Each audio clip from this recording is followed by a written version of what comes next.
Sylvain Lamot, bonsoir. Bonsoir Natacha. Merci d'être là. Vous êtes le rapporteur du dossier. Le CESC a donc donné un avis favorable concernant ce projet de loi pays qui propose une aide financière aux petites entreprises, aux petits commerces et aux restaurants. L'aide existe déjà, mais le gouvernement annonce qu'il va débloquer cette fois 700 millions. C'est 3 fois la somme qui était prévue au départ. Cela n'a pas pesé dans votre choix ?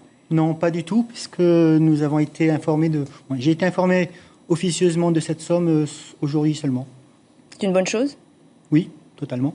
Ce qu'il y a de nouveau avec ce projet de loi de pays, c'est que l'aide qui est valable, donc aussi bien pour la création que pour l'agrandissement d'un restaurant ou d'un petit commerce, sera aussi versée aux entreprises sinistrées suite aux inondations de cette année.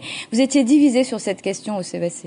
Totalement, puisque nous estimons que le pays et l'État devraient en fait aider toutes les entreprises et pas uniquement les petites entreprises en création ou en développement.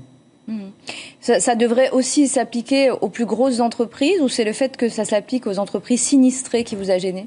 C'est qu'il y a eu un mélange entre le système des aides et les sinistres en fait, et les sinistrés. Et donc du coup, nous souhaitons, que les sinistrés soient traités à part, dans un réel un dispositif du pays voilà. qui soit à part et qui ne s'applique pas à l'ensemble des entreprises. Lorsqu'on regarde les chiffres, on s'aperçoit que 89% des entreprises polynésiennes sont des PME, puisqu'elles ne comptent qu'un ou deux employés. L'aide financière du pays est donc capitale pour relancer l'économie à travers ces PME.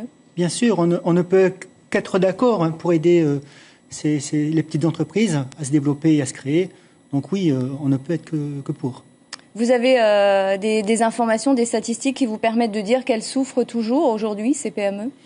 On a eu des chiffres. Oui, elles souffrent forcément, oui.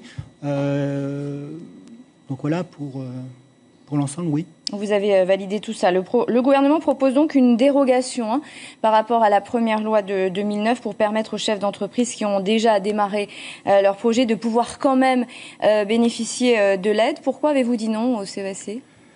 Donc, comme je le disais, donc nous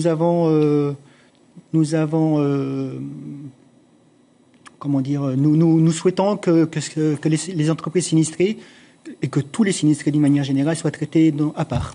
Ça n'avait rien à voir avec les sinistrés, c'était concernant une fameuse dérogation, c'est-à-dire demain, quelqu'un monte une entreprise, il ne peut pas bénéficier de l'aide actuellement s'il ne l'a pas demandé antérieurement à la création de son entreprise, et cette dérogation prévoit que justement, il puisse le faire a posteriori.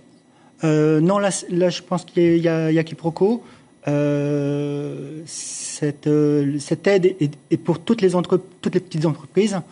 Et il y a juste la simplification pour les entreprises sinistrées. Donc c'est vraiment non aux sinistrés, aux entreprises sinistrées voilà. Uniquement. On voudrait qu'elles soient traitées à part.